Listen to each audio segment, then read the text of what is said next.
Welcome to the Dice Tower, a series of video reviews about board and card games. Here are your hosts, Tom Vassell and Sam Healy. Hey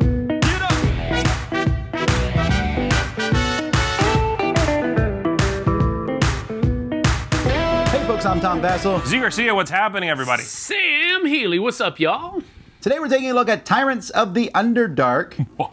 This is a new game from Gale Force 9 set in the Dungeons & Dragons universe, specifically set in the Forgotten Realms, specifically set in the Drow area. Sounds like a slightly changed Nickelodeon movie, like Tyrants of the Underwear or something like that. It'd be weird. That is exactly what I was thinking. Anyhow, Every time I play, I think, oh, Nickelodeon, you've done it again. So anyhow, this is designed by the same guys who did Lords of Waterdeep. Okay. Different company, and I'm still not sure how the Dungeons & Dragons license is like all over the place these days. Yeah. But anyhow, this, I got to be straight up with you guys. When they were explaining this, they were talking about this universe, and there's even a lot of stuff in the rule book with even like pronunciation. Like, how do you say that? It tells you, Oremikos. I did not know that. I looked for Drizzt name. He's not in here, though, so. How do you say that? Drizzt. You say Menzoberranzan. Anyway, there's a lot of stuff in here. There's a lot of stuff in here about the Drow. So if you like the Drow, you're going to love that because there's a lot of it in here. But even though I'm not someone who is even interested in Drow, I think they're a boring race. But Dear Tom. Oh, goodness. but I think that He just if did. you're like me and you're not a huge Dungeons & Dragons fan, don't worry about that. This game is very loosely tied to the theme. Very. It's a deck builder mixed with area control. Here you go. Longest intro ever.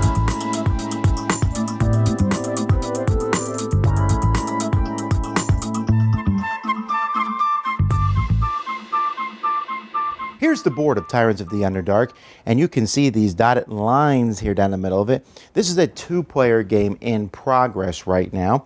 Orange versus blue, white are neutral pieces. If you play a three-player game, you would add either this section or this section. In a four-player game, you would add both, and the other two colors are red and black. Now, the goal of this game is to get the most points, and there are various ways to get points. There are many different areas on the board. If you have more pieces, like for example blue here has more pieces than any other color, they have control of that spot and they're going to get points at the end of the game. So this will be worth 4 points. If you have total control, which means you have every spot, there's no pieces of any other color there, you'll get those points, and you'll also get an additional 2 points.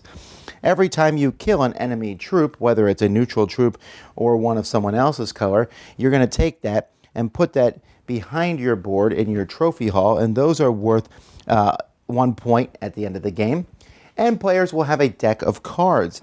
And in your deck of cards, you're going to have cards. Every card is going to be worth points. So for example, this one here is 5 points. This one here is worth 2 points. And those will be added to your score. And there's a way to promote cards over the course of the game, which is to take cards out of your deck and stick them on your board here, promotion board. And any cards on your promotion board are going to be worth that number. So this one is 5 if it's in your deck, but it's 10 if it's out of your deck at the end of the game. And then finally, there are ways to get victory point tokens throughout the game, and so those will also be added to your score. Now, the game is essentially what we call a deck building game, in which players are going to start with a small deck made up of nobles and soldiers. You'll be drawing 5 cards from your deck, and you'll be playing as many of these cards on your turn. Now, many of these cards are going to allow you to recruit other cards. At the bottom of the table, or somewhere on the table anyway, you're going to have a deck of minions.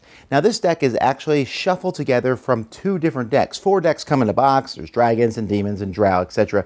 You pick 2 of these decks, put them together, and make this minion deck. This is one of 2 ways for the game to end, by this deck running out. The other way is for someone to get all of their troops on the board. So each game can be different, and the decks have kind of different themes to them. These decks will be here, and each of these cards has a recruit cost. And so if you have recruit points, you can spend those as you play cards in your turn to buy these cards, stick them in your discard pile. Later on, after you run out of cards, as each turn you'll draw 5 cards and play them. When your deck runs out, you'll shuffle your cards. So these cards will get better and better as time goes by. Besides, remember, they can be worth points. If you can't decide what cards to buy, there's always 2 piles of cards to buy here. There is the Priestess of Lolth, who have 2 recruitment points on them rather than the ones that come in your initial deck, and the House Guards, which give you 2 of these points, which you're going to be able to use on the board to spend, basically to put troops out on the board. Let's talk about that. So the influence points on cards are used to recruit other cards. The power points on cards, for 1 power point, you can place out one of your troops. Now that has to be in the same area you have a troop or adjacent to that troop, and eventually you're going to get them in different areas. However, you'll notice there's other troops in the way. Well, for 3 power points, you can assassinate an enemy troop, whether it's someone else's or a neutral one, but you have to be adjacent to it to be able to do that. And so once you're adjacent to the area, so now that I'm adjacent to this area, I can start killing these troops and getting in that area. So players can also kill opponents' spies. Some cards will allow a spy to be put out. Now, a spy doesn't have to worry about being adjacent. They can be placed anywhere, but once there's a spy in an area, then you can start basically assassinating troops in that area with power points or with cards. You can add more troops to that area if you can possibly get them in there. And so spies allow you to do different things. However, you can get rid of an enemy spy by playing 3 power points, and then they're gone. A spy doesn't actually go in the little circles on the board. They just go outside them in the city. Now, some of the cities on the board, these big circle cities, if you control them, you'll take the token in that city. So, for example, here I take it, and every turn I get an influence, which gives me more recruitment at the beginning of my turn.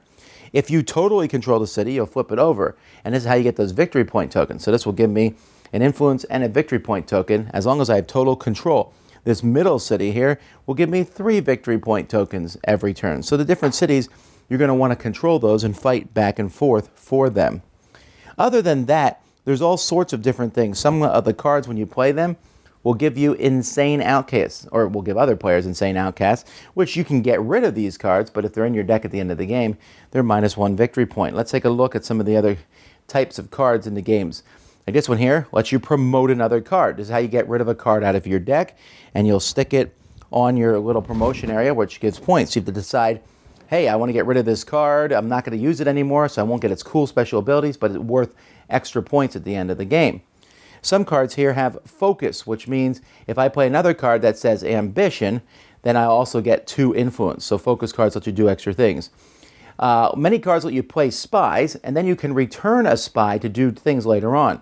So you'll see this one lets you place a spy, and then later on, I can return a spy to deploy 3 troops. Also, if I play another card with Gale, I get to draw a card. So there's different combos that you can pull off, but if you have cards, you can put out spies, and then later on, those spies can come back to do different things. This Fire Elemental here, at the end of your turn, you can promote an obedience card. It also gives you 2 power points. Here, the Howling Hatred Cultist lets you place a spy, or you can return one of your spies for 3 influence. And then if you play Gale Focus, you get a power point too. And each of the decks, as I mentioned, have kind of a different thing. In fact, they recommend that you use a couple of the decks first, the ones without focus and the ones without putting insane outcasts in, the dragons and the drow decks. Some of them are, but they still have like these kind of combos. Like, for example, this one, place a spy. Return one of your spies to draw 3 cards. In the dragon deck here, you can devour a card. Devour means basically just get rid of it from the game and take it out of the decks. Here, to deploy 2 troops, devour a card in the market. Deploy 3 troops, get a victory point for every 2 sites you control. Here's 3 influence. Return another player's troop or spy. Return means send it back. You can also sometimes replace someone else's troop with one of your own. That's called displace. And assassinate. And there's different keywords, but they're not very difficult to understand. And so on your turn, you will be playing 5 cards. Any cards you recruit, any cards left in your hand, everything's discarded. You draw 5 more, and you will keep going until the deck runs out or until someone gets all their troops on the board. You will then count up all the points for the different areas you control, for points on cards that you promoted, etc. Whoever has the most points is the winner of the game. I think the first thing I would say about this game is there's not a lot of new stuff in it, right? It's just a combination of, Tyrants of the Underpants. Okay, so Sam's still on that. But there's not a lot of new stuff. It has deck building that's very similar to Ascension with 2 currencies. Yeah. And although the difference here being is the one currency is used to manipulate a board setting. which is area control, and it's about the simplest area control ever. So again, nothing really new there. I almost want to say Tyrants of the Underdark 2 Ascension is trains to Dominion. Oh, yeah. Almost. Oh, yes. Okay. Now, there is some different things in here I haven't seen as much. Like in a deck building game, I haven't seen. There's lots of games where you cull things out of your deck. Right. Here, you promote them, and they're worth more points. That's the cool. I don't know that I've seen that anywhere. Oh, well, it's in Valley of the Kings or whatever. You're right. Okay, so that's not new. And then there's also the spies, and I'm pretty sure I haven't seen something where if you put a spy on the board, then later on you can pull it off and take an action. And meanwhile, while the spy is out there, it can be killed or gotten rid of, so then you won't get that action. Correct. Yeah. Plus, they act as presence, so you can actually not have a connection to a place a spy there, and that becomes a base of operations. Right. That's a cool thing. You can stop people from gaining points simply by placing a spy out. That's a cool thing as well. That's one of the things that really made the game come alive for me was the espionage. You like the spy stuff. The espionage network that they had through that Underrealm. I guess you're overselling the theme of that whole espionage thing. To me, it just felt like, oh, you're doing well over there, and I'm not connected to that spot you're on. I have a card that lets me break the rule of adjacency playing deployment. Right. I guess I actually But felt the whole, I thought that was the most spy thematic part thing- of the game. Yeah, was it was. spies, yeah. I guess the theme for me, I mean, the artwork is great, and I like the look of the game. That's fine. The bids are all right, but the theme is barely there. For me. Right. But it's also one of your least liked themes anyway. That's true. So Okay, but I thought the theme was barely there, but I thought the spy was the strongest thematic part of the game, actually. It also takes this shuffling mechanism from Smash Up, and then where you have 4 different decks and you Yeah. put 2 of them together. Now there's 2 they tell you to use as a beginner, and then the other 2 introduce. The one introduced basically Mad Drow in your deck, which is like curses and stuff from Dominion, and the other one introduces combos if you play this card, and it's like another card which was in Legendary. This really is a mashup of a whole pile of other games. Right. But that's not necessarily a negative. Just because the game doesn't bring anything new to the table, I still thought it's a fine game. I think the length of it is just about right. Right when I'm like, I'm done, the game's done. Z thought it was going a little bit long. I don't mean I to be did. stealing your thunder, I did, yeah. but that's one of the main things that you had wrong with it is that you felt like it went a little bit longer than it should have. Yeah, I felt like I could have been done about 20 minutes early, and I would have been all right. Yeah, but I mean, 20 minutes is not that long of an overstay. No. I mean, I think Tom's pretty much right here. It doesn't. For me, it was a sweet spot as far as time is concerned. About an hour to hour and a half is all you're going to sink into this game. And at the end of that, you're going to be done with it. You're going to be ready to be done with that specific game. But the ride during that game is really fun. I really did enjoy it. I just find deck building mechanisms to be somewhat repetitive anyway. I know you're buying new cards. Right. And you're, every time through the deck, yes, your deck's a little bit stronger and there's all that, but it's a fairly cyclical, repetitive feel, which is why I find the deck building games that are shorter to be better. Okay. The Dominion, which is about half an hour, 20 minutes sometimes. Right. Just the ones that are faster. Valley of the Kings even is a very fast one. And this being about an hour and a half, I was just sort of ready for my little markers to be out there and done with that so that I could, wrap it up. It felt a little long. That's one of the things that I liked about the game as well, though, is that it played differently. Like the first time I played this game, we ran out because somebody put their last piece out. Yeah. That's how the game finished.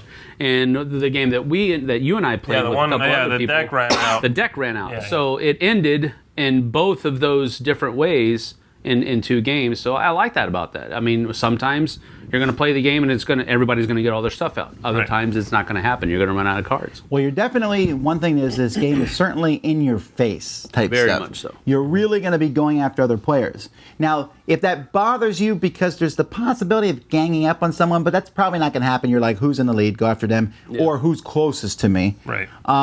You could play the 2-player game. Now, the 2-player game is interesting. It's a back and forth. I thought the 2-player game would be way better than the 3 and 4. As it is, I find it the same.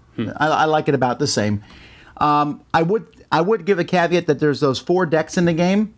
I played with the 2 advanced decks, and I found that was almost too many terms. I would just use one of those and then one of the basic 2 decks. Okay. Because there's almost too much in the cards. If there's one negative thing I have about the game, it's that there's that one board with the cards on it, and you're always like, what do those say? What do they do? Because you can't just see them. You have to kind of pick up the artwork. I'm glad they have big artwork on them, but you have to kind of pick it up and go, oh, that's what that the font's does. a little small, yeah. And so after several times of playing, you'll be able to say, okay, I definitely want that card and such. But as time goes by, there might be too many terms on those, but the terms aren't that difficult. You just got to remember the difference between assassinate, replace, displace, and all that. It's fairly straightforward when it comes to keywords. But I'm just saying, once you add in that... the other two decks have more things that you need to not supplant. That's where you replace somebody. But like the cards where the focus, where you're essentially saying, if I play this card, then this one. You add the crazy people to the deck. There could be a little bit more going on than maybe you're interested in. But I think that this does give the game expansion ability. You know, hey, more decks. Sure. But as it is, it's very confrontational, and I like that. I like the area control. Oh, you got that spot? Yeah, you're not going to have that long.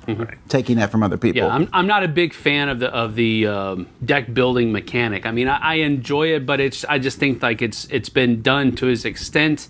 And lo and behold, Tyrants of the Underdark comes out and puts an area control mechanic with it. And now, you know, with I guess this marriage, I guess you could say, of these two mechanics, I actually do enjoy the game much more than I would if it were just an area control game or just a deck building game. So I like the marriage. I think it's a good step. All right. So what do you think? Thumbs? I thought it was fine. It was a game that I wouldn't necessarily bring off the shelf. I again found it a little bit overlong. I thought the theme was serviceable, but nothing to write home about. The mechanisms are solid. The game is well put together. It's just outside maybe of what I was looking for in this style of game. You know, there's faster deck building games with better themes, and the board, which is the new thing, is just decent for me. I enjoyed it, but nothing I would write home about. So I'm not knocking it necessarily, so I'm going to give it half a thumb up. All right. I think that there's not much originality in this game. It's all hashed together from other stuff, but it's a good hash. You don't have to have anything original. I think the game is solid. I like that it does scale very well between the number of players, and it has some good replayability with the number of decks. And I'm a huge area control fan, so I like that was added. I think it's maybe 60% deck building, 40% area control, but still, I like that the area control was there, so it added something. It felt different and new in that regard. Very fun game for me, so I'll give it a solid Drow's thumb up. I would paint my thumb black, but the Drow theme does nothing for me. If I liked it more, I'd give it a thumb and a half up. As it is, Okay, I'm going to go ahead and give it 1.5 thumbs up. Ooh, so it's kind of like this. I probably did enjoy the game much more than, not much more, but more than these two guys did. I think it's like it a lot, like it. Yeah, it's all right. Yeah, pretty much. So I do think that I wish that the pieces, the components were a little bit bigger. They felt a little fiddly in my hands, but again, that's a minor little twist on the game, or minor little thing about the game. I enjoy it a lot. I think it's one of those ones that you should definitely try before you buy, especially with the price tag. Although I think if you get it from Cool Stuff or something to that effect, it'll be much more affordable than the $75 MSRP. But that being said, try before you buy, as always. Not always. There's some games you should just buy. But anyhow, Tyrants of the Underdark from Gale Force 9. Thanks for watching our review today. For more information about board games, as well as the #1 board game audio podcast, check out Dicetower.com for reviews, interviews, and more. I'm Eric Summerer, and you've been watching The Dice Tower.